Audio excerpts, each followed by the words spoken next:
Happy birthday to you. Happy birthday to you.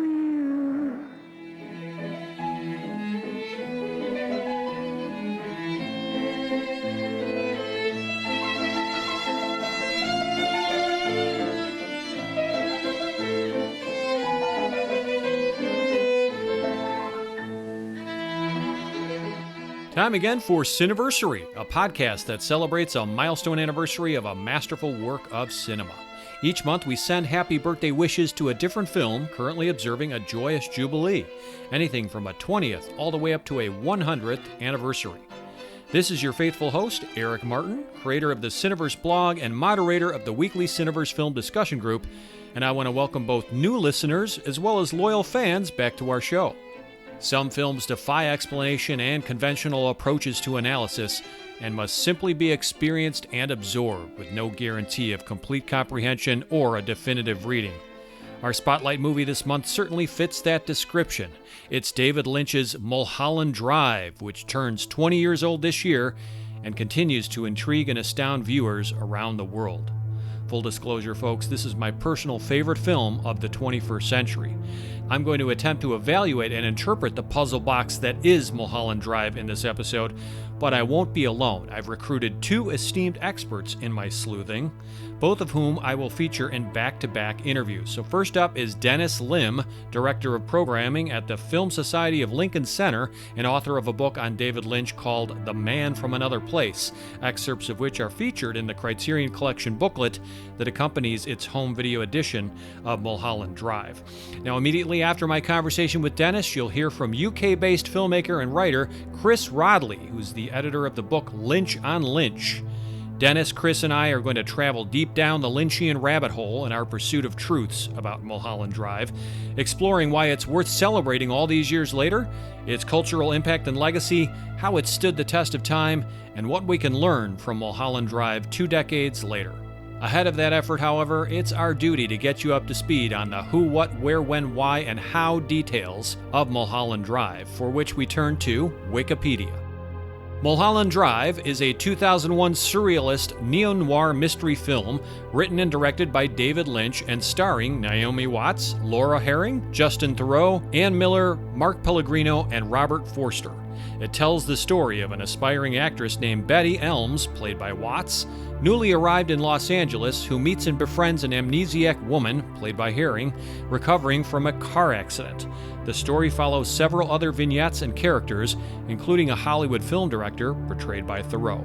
This American-French co-production was originally conceived as a television pilot, and a large portion of the film was shot in 1999 with Lynch's plan to keep it open-ended for a potential series. After viewing Lynch's cut, however, television executives rejected it. Lynch then provided an ending to the project, making it a feature film.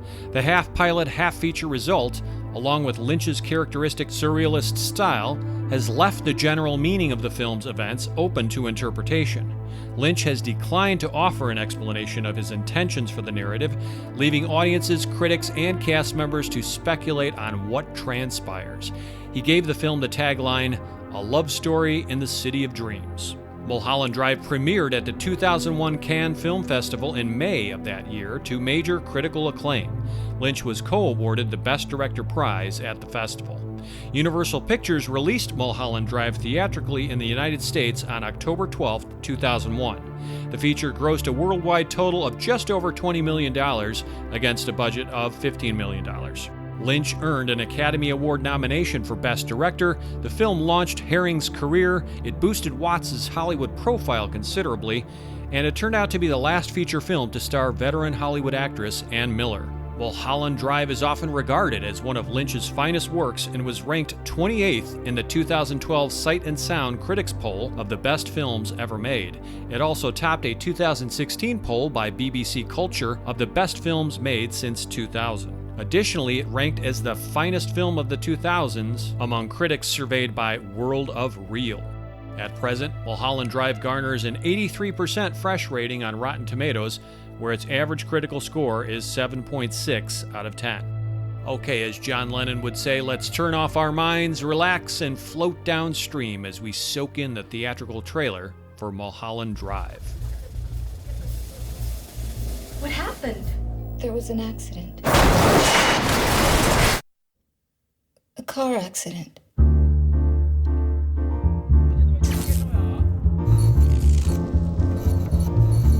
From David Lynch, the director of Twin Peaks and Blue Velvet. Could be someone's missing. The girl is missing.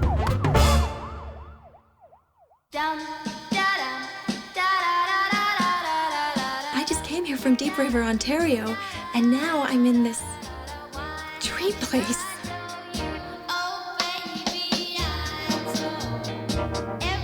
I don't know who I am. That money, you don't know where it came from.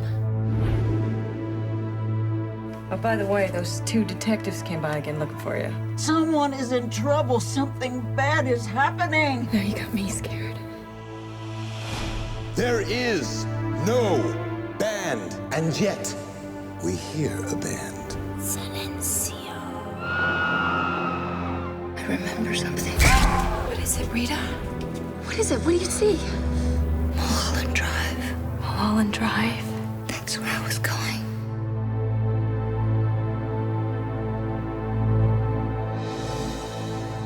Diane, the car's waiting. You coming?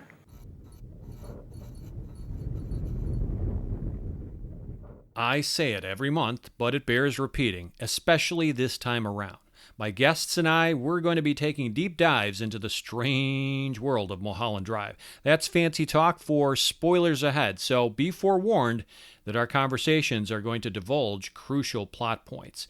If this month's movie remains on your unwatched list, yeah, it's time to remedy that situation post-haste. Stream, rent, purchase, or pull this picture off the shelf and give it an overdue spin, then rejoin us at this point in the podcast.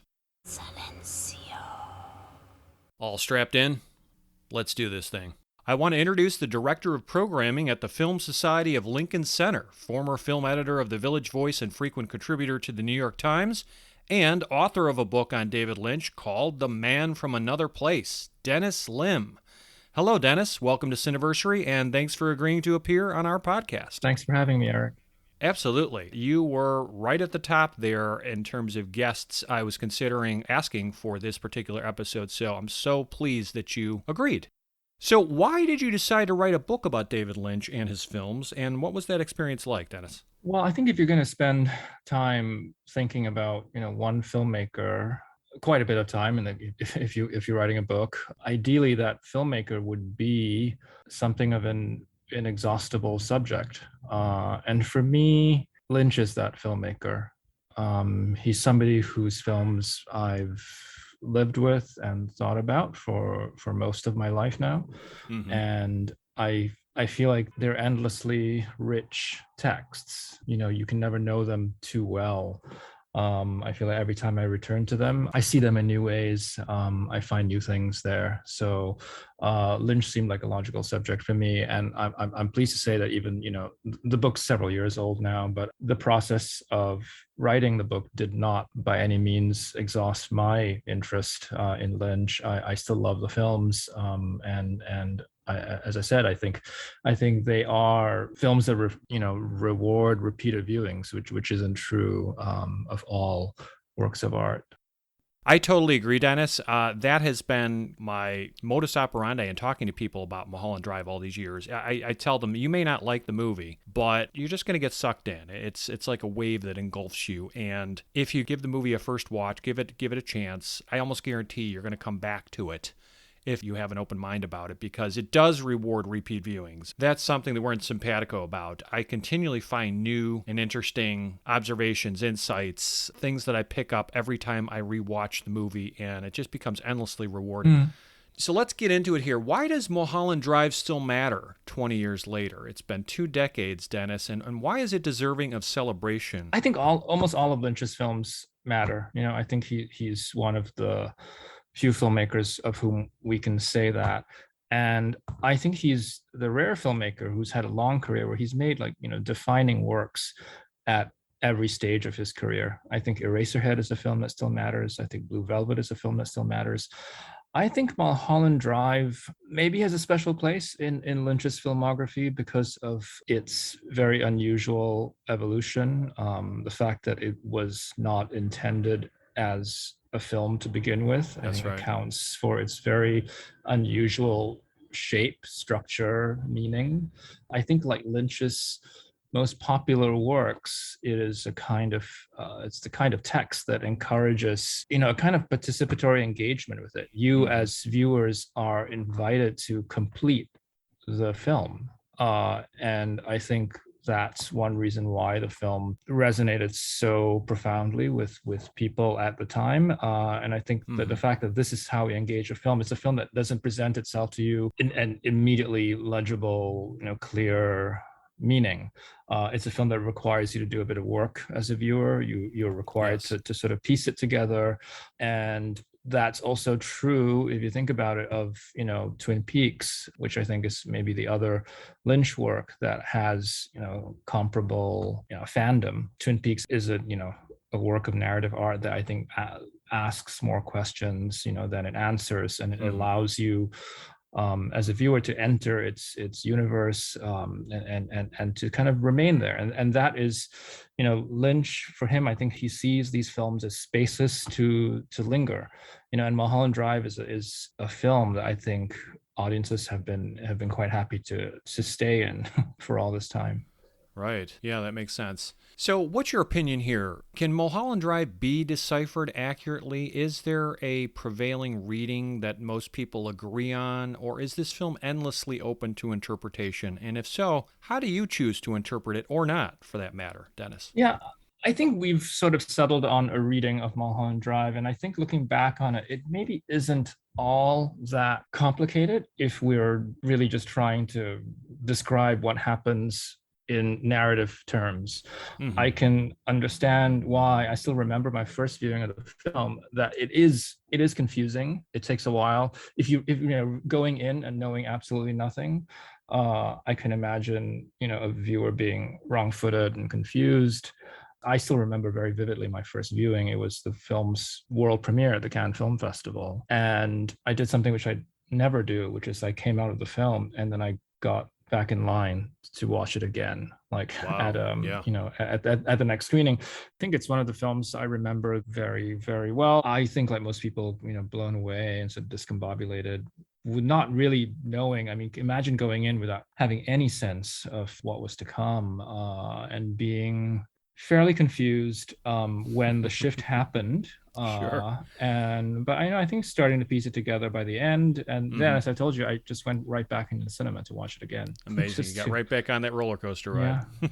There was a sense that there was a little, a bit more work to be done. I wasn't sure if my interpretation was fully correct, but I think on a second viewing, it clicked. It clicked, and I think that's true of most of the analysis of the film. I mean, broadly, which is that the final third of the film essentially reframes everything that came before. I mean, there's basically two planes of reality here. You could say that one is reality and one is dream.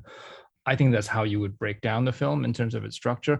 Does everything absolutely add up? Probably not, if you look at certain details. But I think that's also by design. I don't think Lynch wanted to make this kind of puzzle piece where everything clicks into place and then there's nothing left to think about or talk about. I think the film can be understood viscerally and intellectually. You can draw correspondences between characters in the first part, characters in the second part. It actually leads you in the directions of certain interpretations. But I don't think it clears up every single mystery, perhaps. No, and that's part of the deliciousness of the movie, is that you may think you have the basic synopsis or plot figured out, but it still raises a lot of questions. I like what you said a moment ago about how a lot of Lynch's films raise more questions than they answer, which to me is the mark of a really talented filmmaker, because I like to be intrigued and I like puzzles and things like that. Some people don't. Some people kind of like their entertainment handed to them on a platter that's easily digestible. But for those people willing to go a little deeper, you're going to find a lot of pleasure and satisfaction in the enigmatic qualities of Lynch's work. Yeah, I agree with that, and I think for him that's what keeps the film alive. I think right. Once everything is answered, the film is effectively dead. I mean, you've exhausted it. I think that there is, you've cracked the code, you've solved the puzzle, all the pieces fit together in this jigsaw. And like, he's never made a film of which I would say that's true. Every film of his leaves mysteries, and for him, that's what keeps the work alive. This is another reason why he returns to the serial form, to television, to the idea of keeping a narrative going is something that's very, very appealing to him. And I think even in these self-contained films, he's not interested in clearing everything up. Sure. Yeah. So we were talking a moment ago just about interpretation and things like that. I think just for the benefit of the listeners here, I'll kind of give a basic synopsis based on what's going on here as story-wise. So apparently you have a character named Diane. She appears to be a down-on-her-luck actress. She's been jilted by her lover, Camilla, an in-demand thespian who's fallen in love with someone else. Jealous and hurt, Diane arranges to have Camilla successfully killed by a hitman. Feeling guilty about this and depressed about how her life has turned out, Diane chooses to commit suicide, but just before she dies, Diane has a prolonged fantasy or death dream in which she imagines a more preferred path her life could have taken, one in which she, renamed as Betty, is discovered and appreciated as a naturally talented actress. So in this alternate reality fantasy, Diane as Betty meets a beautiful stranger suffering amnesia who takes the name of Rita, but it's really Camilla, who has survived the car crash the hitman planned for her in real life. Betty befriends and falls in love with Rita as the two attempt to break through Rita's amnesia. But as Betty and Rita get closer to the truth and try to unlock the mysteries, including the identity of a dead woman they discover, who's in reality Diane herself, and the secret behind a blue box that suddenly appears, compatible with a blue key that Rita possesses, at this point, Diane both dies and, it seems, suddenly wakes up from this dream within a dream. Then everything gets repeated all over again. She hires the hitman, commits suicide, and experiences the death dream fantasy. In doing research and talking to different people, it seems like this is the consistent through line as far as a narrative. It doesn't explain everything, and you don't have to agree. And it's not necessarily a definitive reading, of course. For example, other theories are possible, right? Including that the entire movie is a dream, or that the last third of the film, which most people tend to agree is the reality part per se, maybe that last third is a dream, while everything earlier is a truer reflection of reality. So did what I kind of synopsized there jive with your sensibilities about the plot or the narrative? Yeah, absolutely. Except the experience of watching the film is very different from what you just described, because you started with what you assumed was the underlying reality, right? But when we watch the film, for 2/3 of it, we have no idea that there's any other reality other than what we're watching, which is the story of Betty and Rita. Mm-hmm. We don't start with Diane and Camilla. We start with Betty and Rita. Which is, of course, how Lynch did it, because this was devised as the beginning of an ongoing open-ended television series. It's important to our experience of the film that we start in this so-called fantasy, that we start in this world where there are signs that things are amiss, that they don't quite add up. And I think that's a big part of the experience of watching Mulholland Drive, is like you're in this very strange, heightened reality, and increasingly there are like disturbances in the atmosphere. There's like, the characters seem off, interactions seem off, they're inexplicable things. Very early on, there's that very creepy scene at the diner where there's one man recounting to another in this experience of deja vu, and then they go behind, and there's this like, unexplained monster who is, I think, one of the most memorable moments in Mulholland Drive. And how do you explain that? I mean, I think you could interpret it in different ways. I tend to take Lynch's side on many of these sort of enigmas. I prefer to leave them as experiences. But I think the reason the film is so effective is because we don't know, I think, of course, the way you describe it is the clearer way to explain the film, to begin with what we think are, the real flesh and blood people, Diane and Camilla, and then to frame Betty and Rita as figments of the jealous, grieving, like dying Diane's, figments of her imagination.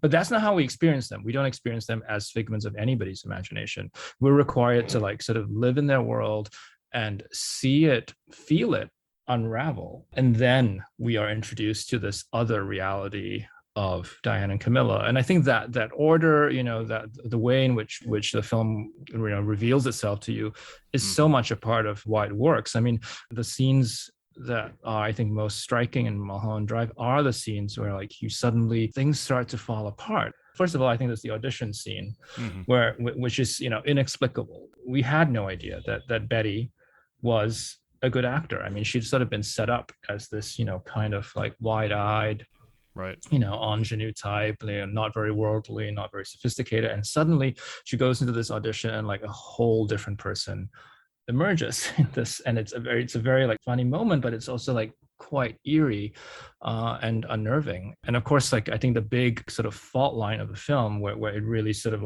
breaks apart is in this amazing sequence where they go to the club Silencio. Yeah. And that's when the idea of that the reality that we eventually learn is a reality that has been constructed by Diane that cannot hold, that's falling apart. That's when we really feel it, without at the time knowing, exactly why. So, which is why I think that the film is so effective. You're so right. On first viewing, you're just thrust into dream logic. David Lynch has thrown you into someone else's dream or his fantasy kind of here. And it doesn't unfold in a linear fashion. So if you're trying to piece together and decipher things, interpret what's going on in a straight line, you have to do it in your own way after the movie's over or seeing it a second or third time or what have you. So you're right. While I was able to basically describe a narrative or a plot line, it doesn't really do justice to the overall effect of the movie and how the effect it can have on you emotionally, mentally, etc. Because it's so fractured and it follows like a dream logic. It is interesting, though, that we can agree it rewards repeat viewings, and therein lies some of the fun of trying to understand the meanings or interpretations. But yeah, do the alternate theories hold any water for you, Dennis? For example, some say that the entire film is a dream, or the last third is the dream versus the first 2/3. What do you think about those alternate kind of interpretations? I probably again would agree with Lynch that I don't think any interpretations are wrong per se with a film like this, but I don't know that for me there's a whole lot of evidence that I would need to be convinced personally to see it that way, because I think you're led to believe the version that you laid out, which is that one I don't know, world A is a fantasy that emerges from world B. Could world B also be a fantasy? Sure. Maybe there's world C. It could be endlessly nested. We don't know. Yeah. But I think the way you're guided to read the film is to read the first part as a projection fantasy, like a wish fulfilling, but also kind of guilt-ridden version of events from one particular point of view, one particular subjectivity. And I think we're led to believe that it is Diane's mind that has created the film that we've experienced up to that point. Okay. All right. I was curious to kind of tap your brain on that. I love what you wrote in your book about the movie. You said that by applying a fractured nightmare logic to its nominal reality, less realistic than the preceding wish-fulfilling fantasy, Mulholland Drive emphasizes the role of fantasy in giving a cohesive shape to our experiences. So this is kind of what you were talking about earlier, how fantasy can shape our reality or our experiences, and putting the logic aside and letting the fantasy elements just kind of work on you. It makes the film quite challenging if you're looking for plausibility. Yeah. And I think that's one reason why, we started by talking about Lynch in general in this film being, rewarding and holding up to repeat viewings. And I think this is part of it. It's just the film remains satisfying even if you have a theory about it, because I think the way you watch the film, it does pull you back into this process of creating narratives, creating fantasy, like, just making sense of things, and I think that's the pleasure we take in returning to a text like Mulholland Drive. Even though I have an idea of what this film is, as do you, I think watching it again, it still encourages the viewer to engage with it in a very particular way. It's like to piece things together, right. And I think that's one reason why I think the film, for me, it's not a film that can be depleted by repeat encounters. No question. So I'd like to transition a bit and talk about themes, if you can identify any. So one of the predominant themes for me anyway is the dangers of living in an idealized past while ignoring the present, like wallowing in nostalgia, the dangers of fantasizing excessively about better times. Doing so can create a circular cycle of futility in which you keep repeating the same mistakes without learning from them and progressing. So if you apply that to Diane, it would appear that she is, living an idealized past while ignoring the present. And in keeping with this theme, we see symbols of a bygone era, as evidenced by the jitterbug dancing, the hot rod vintage cars, the 1950s style pop songs and singing styles, the Nancy Drew-like sleuthing, the references to the Winkies from The Wizard of Oz, etc. I want to read you something that an essayist named Clint Stivers wrote for Senses of Cinema. He said, David Lynch reminds his viewers that we, just like Diane Selwyn, live in a world that has become so cruel and arbitrary that it requires us to create mental fantasies in order to help us construct some sense of identity and unity. Yet he emphasizes the illusory nature of the hope that such fantasies can completely detach us from that world. We need to escape from conflicts, and like Diane, we use memories and the past in creative, phantasmic ways to try to do so. Lynch is not telling us to abandon the pleasure that we take in escaping, but he wants us to be wary. So it's interesting there. Do you buy into this at all in terms of a cautionary tale about living in the past or wallowing in nostalgia in any way? I don't disagree with that, and I'm not sure that he would frame it as cautionary necessarily. Okay. He's talked about the importance of like sort of mid-century American, iconography to him. He's talked about like nostalgia for an earlier time, for his childhood, when things were less complicated. And you see this in all his films. It's almost like, Blue Velvet, it's a 1980s film that had, but the people in it are almost acting like they're in a 1950s film. There's almost like multiple, same with the teenagers in Twin Peaks. I am not sure that Lynch is the kind of filmmaker who makes points quite as clearly as that. Or it's just like, here's a warning of the dangers, or here's, I think he's interested in probably both sides of it, probably like, seducing you with the pleasures of nostalgia, and at the same time sort of like showing it to be a kind of trap. I think he's probably somebody who's aware of both sides of it and presents it that way and relishes this like, there's lots of anachronistic elements and just like strange incongruities. It's almost like Betty has walked into like old Hollywood, the studio set, but also like he's referencing, it's a film that references Hollywood history. I think that I would propose that as one of the themes of the film. It's clearly a film that makes references to Sunset Boulevard, sure. Which is, an important film for Lynch. I think it makes references to Vertigo. It's his Hollywood film, and Lynch has worked and lived in California his entire adult life, in Los Angeles. There are other films he's made that are set in LA and also deal with, actors and the movie industry, but this is Lynch's sort of love-hate letter to Hollywood. I think he sees it as a machine, that uses people, chews them up, spits them out, but he also is like very much seduced by its beauty, its glamour, its history. Yeah, well put. Totally agree. And that kind of is a nice transition to what I identify as a second major theme, that life can be cruel, unfair, and arbitrary, as has often been experienced by aspiring actors who head to Hollywood with dreams of making it big, only to be rejected, ignored, or disillusioned. Even those with real talents can be denied a fair shot due to, a rigged, profit-driven system run by shadowy, powerful, patriarchal forces who impose their will on underlings. And you see this When you think about the strange visit to Club Silencio, that reinforces this notion. We witness the MC explain how everything we view and hear is an illusion, a recording or a tape, which is also true of films, right? I mean, it is an illusion. We watch an immensely gifted artist sing like an angel, but then what happens? She collapses from apparent strain and frustration, only to hear her voice continue singing after her mouth stops moving, and then she's dragged away. To me, this suggests that even talented actors and artists are often underappreciated, ignored, expendable, or taken for granted by the, quote, men behind the curtain, unquote, the patriarchal powers that control a place like Hollywood. So we view Betty and Rita crying and being moved by both the talent they've just experienced and the sadness behind the truth that artists, particularly females, are treated as a disposable commodity used to entertain the masses in an artificial environment.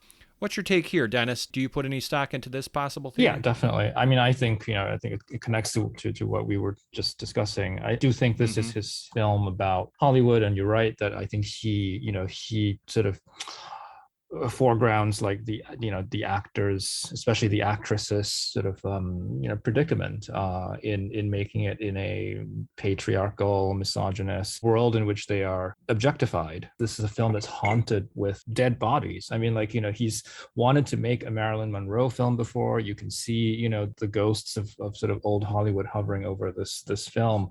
It's not just about actresses, and of course there's a long history of actresses who meet unhappy ends in Hollywood. It comes from his personal experience, despite being, I think, a very popular and important figure in American culture. He's somebody who's never, ever in his entire career had a happy relationship with the industry.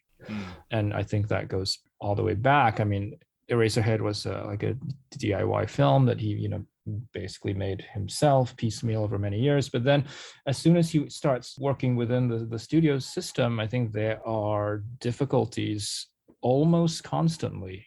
Dune being at the time, I think, one of Hollywood's most notorious flops. Mulholland Drive itself, of course, comes from this flirtation with network television that, of course, and it's only salvaged because French financiers come in and give him the money to make this into a film. Right. The film he made after this one, he's only made one feature after this, was Inland Empire, a film that he made much like his first film, Eraserhead, by himself without any interference, with complete control over every single aspect of the film. Even though he's channeling it through the story of Betty/Diane, I think he's drawing on some of his own unhappy encounters with the Hollywood machine. I think you see that in The Men Behind the Curtain, insisting on, making casting decisions, or these ominous men, and he's sort of satirizing, and I think that comes from a very personal place for him.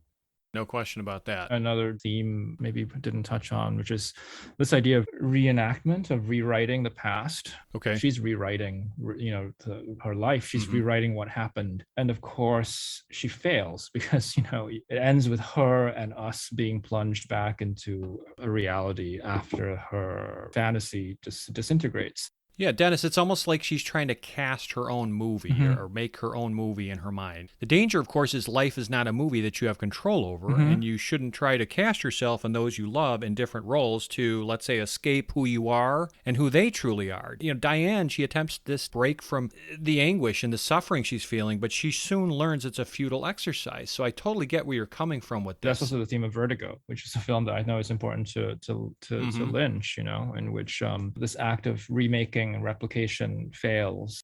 I think that's also what happens in Twin Peaks: The Return. I mean, the film, the series ends with the Kyle MacLachlan character trying to rewrite the past, and I think this is actually an increasingly dominant theme in Lynch's work. This desperate desire to reenact and to rewrite, and how that's doomed to failure. Absolutely. All right, Dennis, this is a birthday celebration, and birthdays are all about giving presents or getting presents. I always contend that it's the fans who continue to get the gifts here. So what is Mulholland Drive's greatest gift to viewers? What would you say? I think we touched on this a bit already, which is that, being a film that doesn't exhaust itself through multiple exposures is, I think, a very rare gift for a viewer. It's a film that I would happily return to. I don't know, there are many things. I mean, these extraordinary performances in it. And this is the first time any of us had, encountered Naomi Watts. We had no idea who she was. And I think just the way she embodies Betty and then Diane is it's such a difficult role because again, you're playing multiple personalities, multiple characters. Yeah, and I mean, if you think about it, when Lynch first shot the first part of Mulholland Drive, the film, which was Mulholland Drive, the TV pilot, she was playing Betty, and then this whole thing that he wrote after the pilot wasn't picked up, after he decided to turn this into a self-contained film, and she's given a whole new part. Amazing. She's got to transition quickly to the changing nature of the story. Yeah, yeah. It's made at a time, I think, where we were sort of mourning the loss of Hollywood as we knew it. I think Hollywood today is really unrecognizable from the Hollywood of certainly the Hollywood of like Billy Wilder and Hitchcock that Lynch is referencing, but also even from 2001. I mean, Hollywood was not devoted so completely to franchises and comic book adaptations and CGI. And this is a film about cinema. So I think that accounts for its appeal too. The sort of this turn of the century, turn of the millennium moment where we were just I remember many discussions about are we at a crossroads for the art form? Digital is on the horizon. So I think it represents, maybe the era had already passed by the time Lynch made this film, but it's a kind of end of an era movie. That makes sense. Yeah, for my part, I believe that Mulholland Drive has a few greatest gifts. Its first greatest gift is its ability to completely immerse you in a surreal universe where logic, linearity, lucidity, they go out the window, right? You're forced to surrender your control to one artist's unique vision and let the film just wash over you. It's like a dark pool, Dennis, that calls out to you seductively, maybe a siren song saying something like, take a chance, abandon all caution and plunge into me.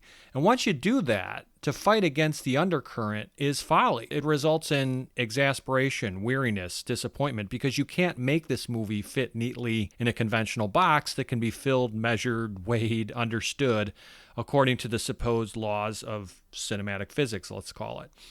If you want to better comprehend and appreciate Mulholland Drive, again, active viewership is kind of required. Yep.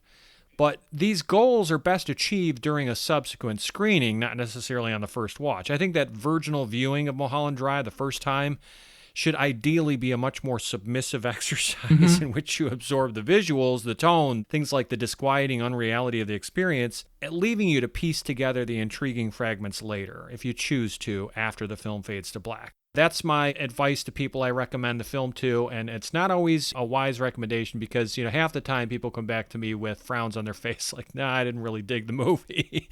So you got to be careful who you recommend it to, of course, too. But what an enthralling experience it is when you can interlock some of those disparate puzzle pieces to form a more complete picture.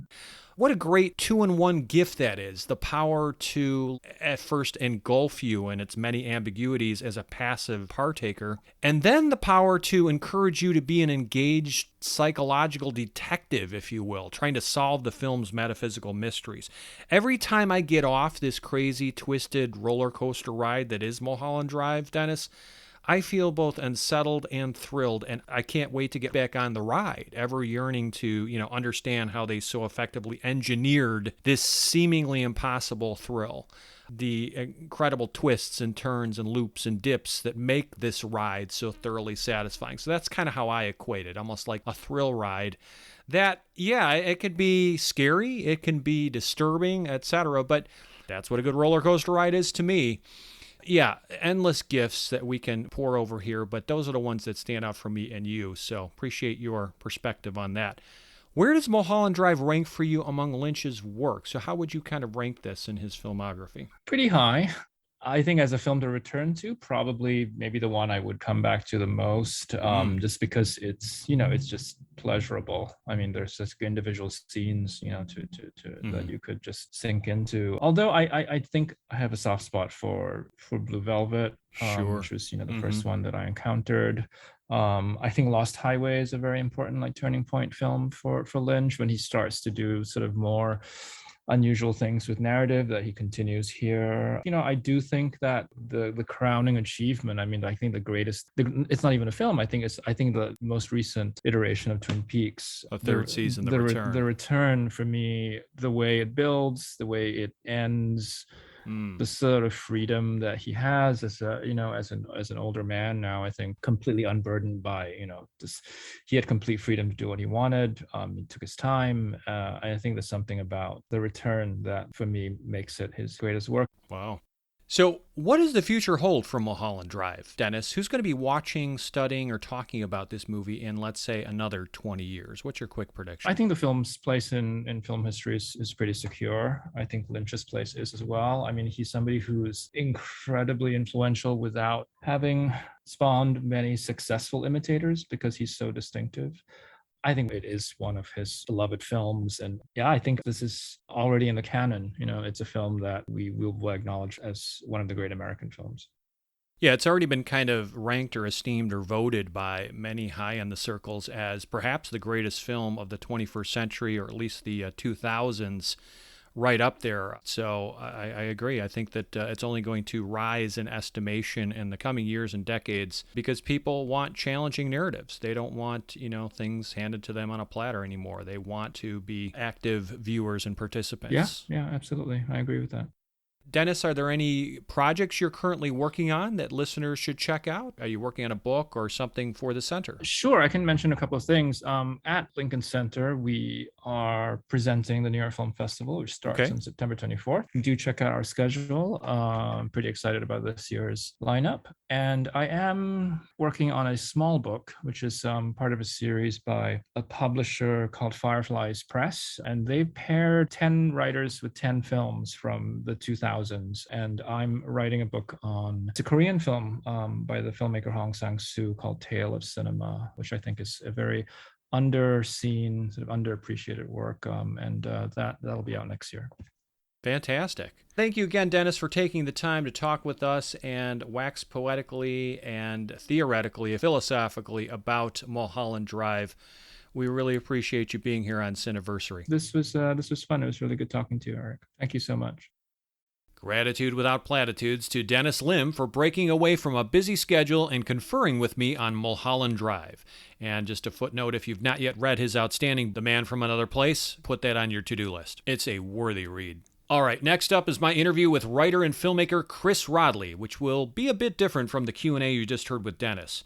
Whereas Dennis and I attempted to decode and theorize more about possible meanings and themes in Mulholland Drive, Chris and I are going to talk more about his experiences interviewing David Lynch for Chris's book and evaluate Lynch overall as an artist. So here's hoping you enjoy our chat just as much as I did. It's my pleasure to introduce UK-based filmmaker and writer Chris Rodley, editor of the book Lynch on Lynch, comprised of interviews conducted between Rodley and Lynch, including a section devoted to discussing this month's anniversary film, Mulholland Drive. Chris, welcome to Cineversary, and thanks for agreeing to appear on our show. Well, glad to be here. Oh, it's such a treat. What was it like interviewing David Lynch? How were the interviews conducted, and how would you describe that experience? It's strange because the Mulholland Drive interview was for the update of the book that was originally published in 1997. That's right. And so it's a two-stage answer in a way. I mean, when we did all the interviews for the first edition of the book, which was only up to Lost Highway. So I called him. I can't remember, but he agreed to do it, which was good. Actually, he just said, "Chris, it'll be a blast." And so I thought, well, okay, so we'll go. So I went. So I mean, I did a lot of reading and a lot of research. Believe me, I looked at hours and hours and hours. And on the plane going over to LA, I decided to do a bit of extra swatting from a book about David Lynch written by Michel Chion. Fantastic book. I was completely riveted.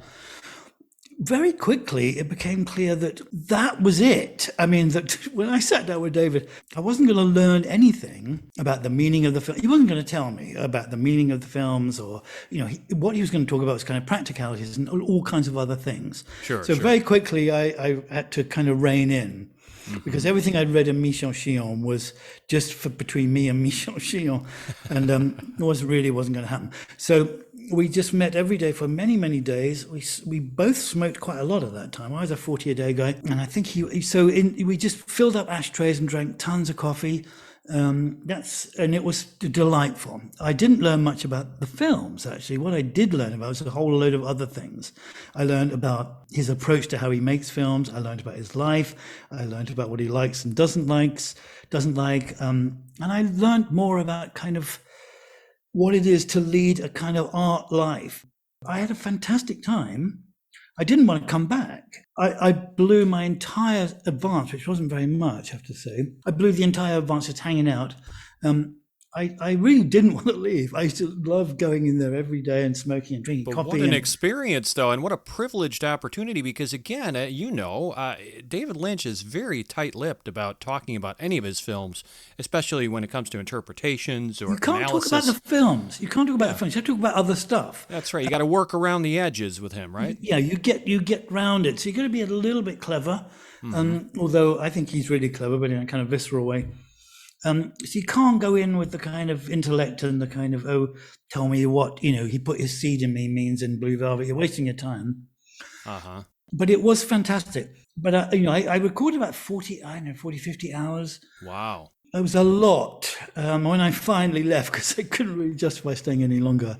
And I assume you edited down to the most essential nuggets from the interview. Yes. Right? Then when it was done, sort of done and delivered to Faber and Faber, we were obliged contractually, although I don't think David's contract, but anyway, we were obliged that he would read the galleys and make have some input. Mm-hmm. So he actually called me up and, he just said, Chris, I think we should call this horse shit on horse shit. He ended up cutting about 14 pages. I mean, he hates doing this stuff. You have to understand, he really doesn't like it. He hates it. Okay. Interestingly, most of those 14 pages were actually all the stuff about transcendental meditation and kind of, interestingly then, I don't know why, I think he didn't feel comfortable about talking about it or about how it related to his work. So all that came out, which of course now is all he talks about. That's right. I was going to say, he made an about face there. I don't know what happened, but he didn't want that stuff in. Thankfully, though, most of the interesting things about Mulholland Drive, which we're talking about today, remained, it seems, in your final draft. Well, I know, but I think that when I went back for the second bunch of interviews, having experienced what it was like first time round, it was a lot easier because I knew what to expect. Yeah. That I shouldn't go in there with kind of theories and my idea about what it meant and blah, blah, blah, so which I didn't do. So, and we were sort of a bit more like friends then. Okay. You knew the drill by that point, right? Yeah, kind of. By then it was more like, oh, here we are again, And we'll still carry on smoking and drinking coffee, and so it was a lot easier the second time round, as long as you didn't say what's it about. Right. Don't even do that. You painted a very interesting picture there. We appreciate that, but it's time to really start digging deeper into the film at hand here, Mulholland Drive. Sure. Let's get into it, Chris. When and where did you first see the movie? Why is Mulholland Drive important to you as well? I first saw it on the first night. Opening night in London, which was in a cinema called Odeon. It was the Odeon Haymarket, just off Piccadilly Circus, opening night. So, of course, I went because I knew him and I'd done the book. The interesting thing about that opening night is that it was about a 400-seater cinema. You recognized or personally knew everybody in that cinema. Oh, wow. Who was there. So, there's this person. There's most of them, some I knew, but pretty much everybody was a kind of famous person, which tells you a lot, actually, about that film and that director. But the opening night, anyone was there. But what was the impact on you? Like, you walked out of there, and what were your first impressions of the movie? Well, I think there are two things. First of all, because I had a bit of knowledge because I'd done the book, I knew that it had been originally supposed to be the first episode of a TV series. So there's one thing about, I think for Lynch and like everybody else, when you start, I presume, I've never done it, when you start a TV series, you don't know where some things are going. So you say, well, we'll do this, we'll do that. You don't know because you know that you hope you're going to have some time to develop those ideas, but you have no idea when you plant them where they're going. So first of all, I was amazed because I knew the script for that first pilot was circulating, which I know upset David a lot. It was just, the first hour-long script, and it was going around. You could get it. So when you see that and think, well, actually, somehow the miracle of this film, one of the miracles is it somehow takes something which he had no idea. He thought maybe it'll have 2 or 3 series to develop. Somehow he's managed to, because it's been cut off at the knees, and some idiot at ABC, I can't remember his name, said, he had to stand up and walk around because he was going to fall asleep. It was so boring and slow. Right. And Lynch goes into detail about this in your interview, which is fascinating. Yeah. You've somehow got to get back, you've got to get that original footage, which of course they'll sell you back because they're so greedy and stupid. And you've got to make that take account of itself over 2 hours. Yeah. Something that was going to go for like hours and hours. So that was a miracle. Yeah, exactly. That really, I can make this take account of itself. You have to think, where was that going? And that's, you can see it actually. The first hour of the film is a bit different from the second hour. Sure, yeah, and it just so works out that it organically kind of meshes in terms of maybe a theme or multiple themes of the film. But you, knowing the backstory, of course, going in, can easily recognize, that was for the pilot, that was for the TV show. And this is how he salvaged that. I know that's a bad word, but no, it's not. No, it's more than a salvage. It's that's thinking on your feet. It's like resourcefulness. That great Houston movie, Treasure of the Sierra Madre. Where they're panning for gold. What they don't realize is that the gold is actually under their feet. The great thing about that film is they don't realize they've got the gold. It's under their feet, but they don't recognize it. And same with Lynch. The thing about recognizing where the gold is, that you've got it, actually. You don't have to have some projection where that gold might be. Okay. You're actually standing on it. That's the brilliance of that. But again, just taking the movie unto itself. Yeah. What was that experience like the first time for you? I think what I love about Mulholland, what I loved is that when I realized that the movie starts inside a fantasy, that's not the story. That's Diane Selway's fantasy. It's not the story. So that fantastic relation actually been thrown right into the middle of a dream. It's not that it's not real. Of course, it's very real, but it's not the story. It's a story that she's made. So Lost Highway does that. I think it's maybe they're very similar. They're a kind of little duo there that you get. Basically, what you've got is a kind of story about someone who's done something very bad and they don't know how to deal with it.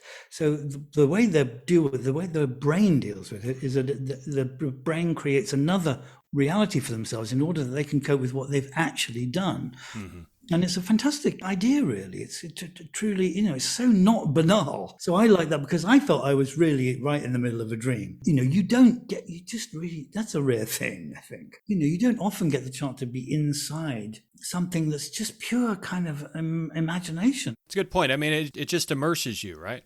Yeah. He taps into the subconscious mind better than any filmmaker, perhaps, other than like Buñuel, some of the surrealists. But yeah, I totally get what you're saying. It's banal, but it's true. You feel it. You think, oh my God, I felt that. That's horrible. I think when he got a lot of letters from girls who've been abused by their fathers, or writing to him after seeing Twin Peaks and saying, how did you know that's what that's like? A teenage girl has been abused by her father. How do you know that actually you get a kind of Killer Bob situation where you, in order to cope with the fact that your father is abusing you, you turn them into something else? Yeah, it's interesting because he's not, trained as a psychiatrist or something like that, or a sociologist, but I think there's something to the power of transcendental meditation. I've tried it. I'm not an avid user. I'm not going to, BS people here. But, if you practice that regularly, I think that you're able to conjure up ideas and creative notions so much better. And I think that there's something about your aptitude by which to kind of summon that, even though it may not be your experience. So I don't know if I can put my finger on it, but I think that probably lent itself in terms of David's ability to, as you put it, tap into that, even though it may not have been his personal experience. I mean, you've got to be practicing something if you're so scared of as many things as he is. And it's so fascinating, the canvas that he chooses to paint, if you will, metaphorically, dark visions, very disturbing visuals. I mean, he's afraid of lots of things. I haven't really talked to him about it, but it seems to me clear to me, and clear to anyone who sees the films, that he's fearful of pretty much everything. It seems that way, right? Outside the house. He doesn't even trust electricity because he doesn't understand why it comes into your house and why what's going on. Why is that there's a plug in the wall? Such a character. Fear of electricity, he once said to me, actually when I was there on the trip, he said, I tell you, Chris, when you're driving, if you're at traffic lights and they go green, don't go, because some clown is going to jump the lights, and you're going to be dead. Oh, it sounds like a movie that didn't happen but should. It sounds like Constant a advice. film that we didn't see yet. To be pretty much frightened of lots of things, and who isn't? In so many ways, he's a fantastic horror director. You don't necessarily pigeonhole him into. But a it's category. the real horror, isn't exactly. it? It's not contemporary horror. It's the real. Yeah, horror. it's horror of the mind. It's Absolutely. just fear of what It's not the ghost. It's the haunting. Exactly. If you never see the ghost, doesn't matter. If you feel haunted, that's all that counts. So I want to dig a little deeper and just ask you, why is Mulholland Drive worth celebrating 20 years later? Why does it still matter, and how has it stood the test of time? It matters because, one thing, dreams don't date. Dreams are always as they were to you. So I think it's a kind of dream. So it's not possible for it to date. I think it's always going to be as disconcerting and weird forever. Because that's the thing about dreams. If you've had a scary dream, if you try and describe that to someone, it's not scary. They look at you like, what's scary about that? Yeah. Because it's not possible. It's not a words thing. So it's a feel, and you feel it.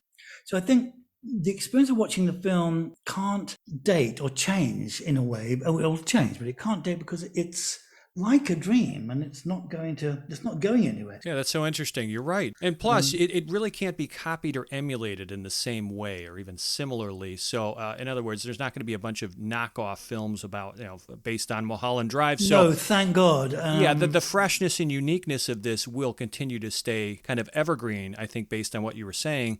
And therefore, the horror and the disturbing aspects of it, the dreamlike, nightmarish quality, I think, to your point, it's not going to fade over time. These are visions and feelings and emotions that can be experienced by new generations of movie watchers. And they won't necessarily say, oh, yeah, I've seen this done a million times by these other filmmakers. Yeah, you know what I mean? They definitely would. I mean, I think, can it be deciphered accurately? There is no accurate reading of Mulholland Drive. There's not one simple description. Mulholland Drive, if you wrote it down as a plot synopsis, if you or I or anyone had to write down this happened and then that happened, you couldn't make sense of that unless you started to make some personal judgments about what you thought you were seeing. Otherwise, it wouldn't actually make sense. Yeah, it does defy logic. I did attempt to do what you just said, which is kind of summarize the plot just for myself, just to see if I could organize it. And I'm not saying that my interpretation is the only or the correct one at all. Of course, I'm open to different readings of the film myself. I did attempt that exercise, and it was helpful just in terms of trying to piece some of the fragments together. Sure. But let's face it, you can't come away with a complete, definitive picture of, yes, this is what it's about. This is the explanation. No, I mean, I think here's my explanation. Some, a naive, lovely girl who wins a jitterbug dance wherever in Deep River goes to Hollywood. She's lovely. She falls in love with another actor. Camilla. Yeah, Camilla. She falls in love with her. Unfortunately, the girl she falls in love with, who's also an actor, like she's a wannabe actor, gets the parts. She also gets the man inexplicably. She announces she's going to marry her director. So professionally, she's a rival, and poor Diane loses. She loses on the love front. So she takes out a hit on her, says, "We'll kill this woman. I want to get her out of the way." But then can't deal with the fact that she's ordered a hit on her. Hopes to hell that she's failed, that maybe the hit didn't really happen, but actually isn't really sure whether it really happened or not, and can't deal with her own guilt about ordering a hit on her girlfriend, and shoots herself in the head. Gone, dead. That's the story. But that's not the film, is it? I mean, that's not the film at all. I don't think Mulholland exists as a kind of thing that you watch. You feel it. And it's not really about anything, David isn't interested in themes or morals or any of it. So he has quoted that kind of oft-used phrase of, if you want a message, talk to Western Union. However, I would say, though, that there are still possible thematic readings of given films, even though the filmmakers, the directors, the writers themselves may be quite outspoken in saying, look, don't try to read into this. I still believe, though, that that's part of what makes a film like this so fun, so rewarding. Yeah.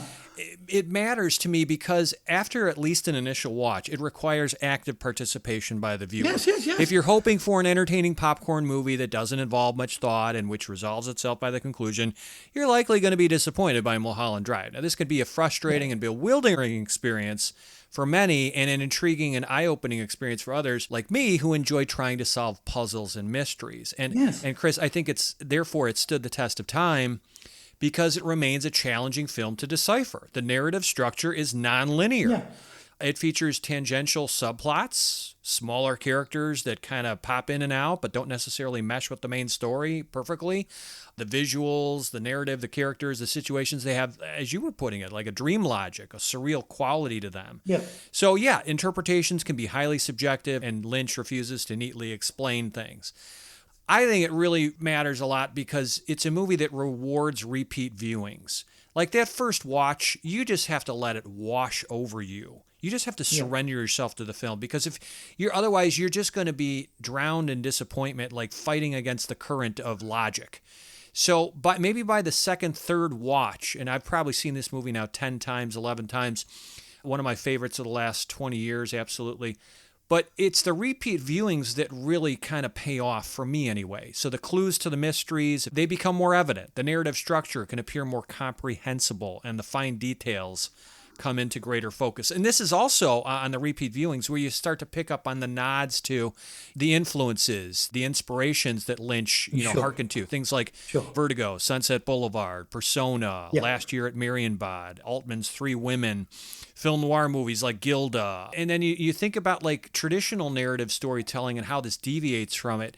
What comes to mind are things like L'Avventura, The Double Life of Veronique, Pulp Fiction, Memento, Donnie Darko, movies where it's not all going to fit neatly in a box. It's not going to be a linear narrative. No. So if you're a cinephile, Mulholland Drive, tell me if you disagree, it's a special treat because it can bring to mind so many other films and types of movies as well. Yeah, I mean, it's all, that movie was made for you and me and people like us, I think I always, very early on, I realized that, one viewing for most anything isn't enough. So I think that kind of thing of that you need to see it again and again and again and again and again. That's the pleasure of it. I mean, what impressed me this most recent watch, this time I really paid attention to how thoroughly entertaining it is. And what I mean by that is when you first think of Mulholland Drive, perhaps you categorize it as dark, noirish, pessimistic, horrific, disturbing. But I was struck this time around, Chris, at how funny so many of the scenes are, especially in the first half. Sequences such as the meeting between Adam and the Castigliani brothers, one of whom spits out the espresso. It's hilarious. It's pure comedy. The bumbling hitman who, instead of, one person, he has to end up killing three people and a vacuum cleaner and triggers the fire alarm. Adam, the pink paint, after discovering his wife is sleeping with the pool boy. The pink paint is just brilliant. And then the mobster thug who punches out the pool boy and Adam's wife. So you walk out of the movie or you turn off the TV and you're kind of unsettled by Mulholland Drive. But really, you were laughing along the way, too. It goes to show David is not a one-trick pony. He's not just, working in the realm of the dark arts. He's a well-rounded craftsman. Everyone wanted to pigeonhole someone that he must be weird, because he makes us think he must be weird. But believe me, he's only weird in that he's actually really living a life and he's a real human being. And I guess that might be weird now, because that might be viewed as weird.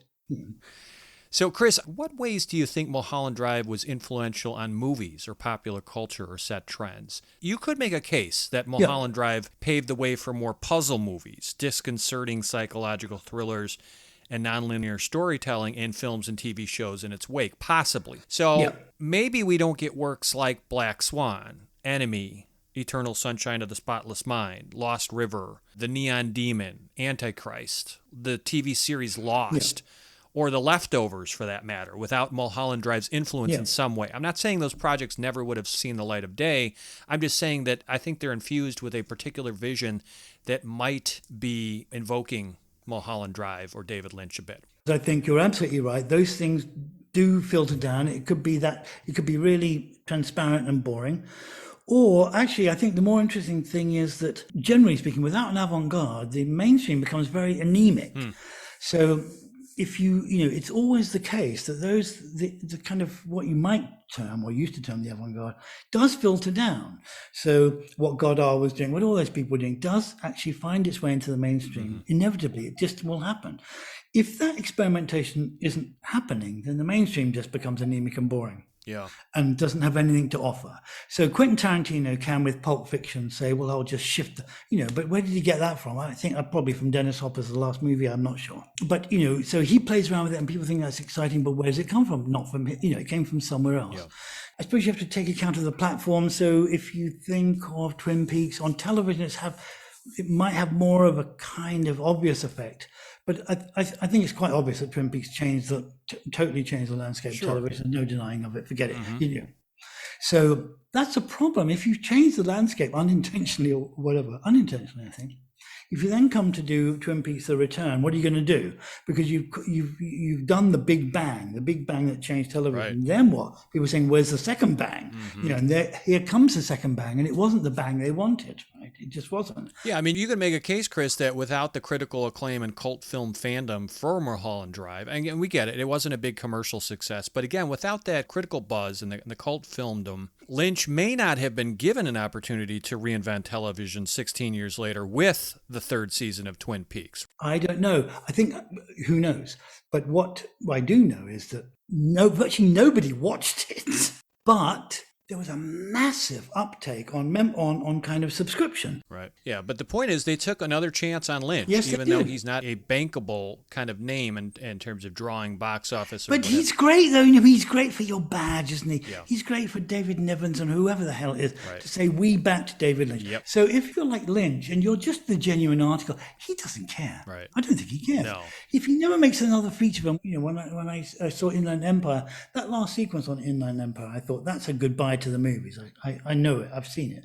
That's him saying goodbye. I'm going to be doing loads of other things now, maybe not movies, until someone's got the courage to back it.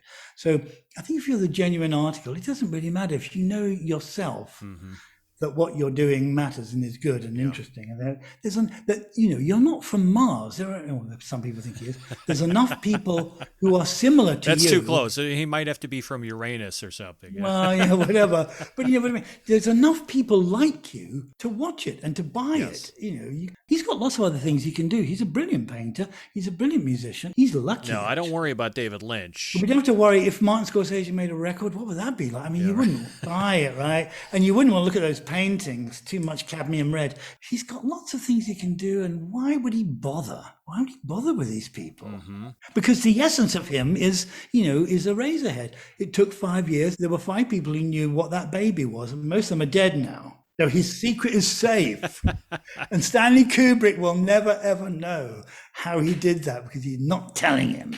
Good for him. Yeah, so how can a person suggest or describe Mulholland Drive to someone who's never seen it before? Don't! But do you have to be careful whom you recommend this film to avoid any excess hype or praise? So how do you do that, Chris? Yes, you don't. I mean, it's a problem. I've had some really bad experiences in the past. I think the quick answer to that, if you really, really, really love something, don't recommend it. You're better off going online and finding other people who really love it too and going down some horrible pothole. Yeah. Unless you really know them. Because if they don't like it, you're probably going to think, do I like you? I don't know. I'm not sure I think I like you anymore. What's wrong with you? Are you clever enough? Are you stupid? I don't. So in my experience, I mean, in terms of who do you recommend the film to, I'd say half the people I've suggested Mulholland Drive to, maybe they've thanked me for the suggestion, expressed an appreciation for the movie, But the other half, they either don't pull punches in their displeasure with viewing it, or they don't provide feedback at all, which I also interpret as a negative reaction. So yeah, it's a polarizing picture. What's to dislike about that? Okay, I know your reason. You didn't understand it, did you? So that's really, so what? Well, I think a lot of people like things tied up neatly in a bow by the end of the story, and you're not going to get that here. Chris, are you currently working on anything, another book or another film? I'm working on lots of things and no one wants to make any of it. One thing I'm really in love with, it's a film about how jazz music at a certain point in the 50s and 60s impacted massively on just about every art form you can think of, all of it. Yes. Well, Chris, I hope that project gets off the ground because it sounds like a fascinating topic that I would certainly watch. I'll let you know. Chris, thank you so much for appearing on Cineversary. This was a real pleasure. Pleasure too. Take care, Eric. A lot of fun there talking with Chris about Lynch and his masterwork, Mulholland Drive. And my utmost appreciation again to both of my outstanding guests this installment, Dennis Lim and Chris Rodley. Let's segue now to standing ovations. This is where I give a shout out to a website, book, TV program, film, podcast, or other work that I think would be of interest to listeners like you. So, for September, my shout out goes to none other than Turner Classic Movies and its attempt to stay relevant and current in an ever-changing media landscape where consumers increasingly skew younger and older films, and the platforms that champion them, they face challenges appealing to new generations. To prevent moss gathering, every network has to rebrand and revitalize once in a while, and TCM is, of course, no exception. So the network has been given a facelift of sorts, introduced earlier this month. So far, fans like me, we like what we see. In addition to updating the sets occupied by hosts like Ben Mankiewicz, the network is now sporting a new logo that emphasizes the C in TCM, with the letter representing the brand's 4 priorities, which are curation, context, connection, and culture. There's also a new tagline, Where Then Meets Now, and popular shows like Noir Alley and The Essentials are graced by new openings. In a recent interview, Mankiewicz said, "What we do is not changing, showing the films you love from Hollywood's golden age and putting them in context and telling stories about the artists who made them. The only difference is we're doing it with a cool new logo and a spiffy 21st century set," he said.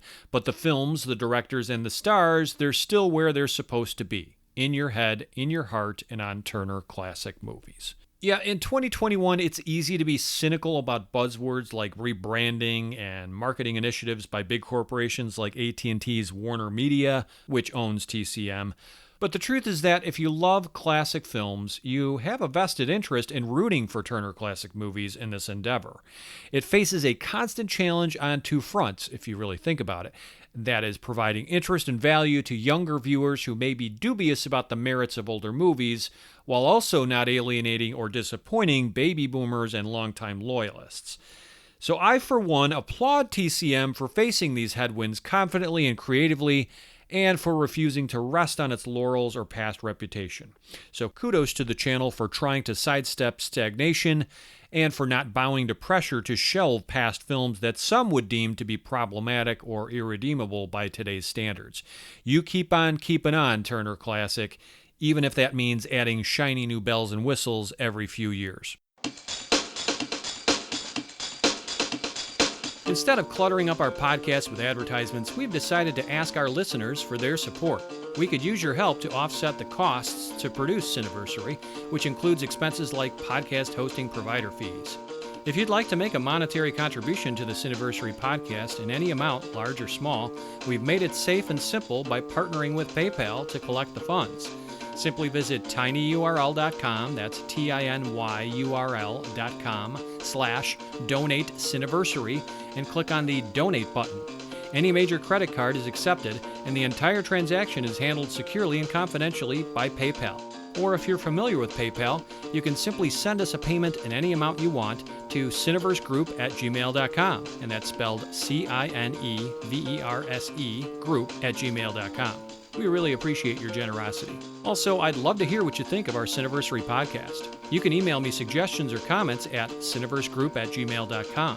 And I encourage you to visit cineversegroup.com, the portal for my film discussion group that I launched in 2005, where you can hear podcast recordings of our group discussions and read more about the movies we study. you don't have to be a fortune teller to predict what's likely due up next for our podcast. We are heading into October, and of course that means something scary or seasonally appropriate. Make your plans to join us next month to commemorate the 90th birthday of what horror film scholar and historian David Skal calls the most imitated monster movie ever made. It's Frankenstein, released in 1931 and directed by James Whale. Appropriately enough, we have Mr. Skal himself scheduled to join us. So lots of treats, but no tricks planned for the month of Halloween on Cineversary.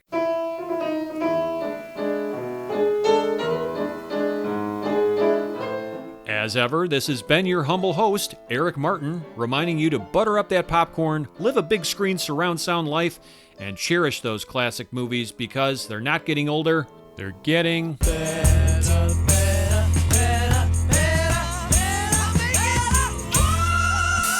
Sorry, I just couldn't help myself there. Thanks again for giving us a listen.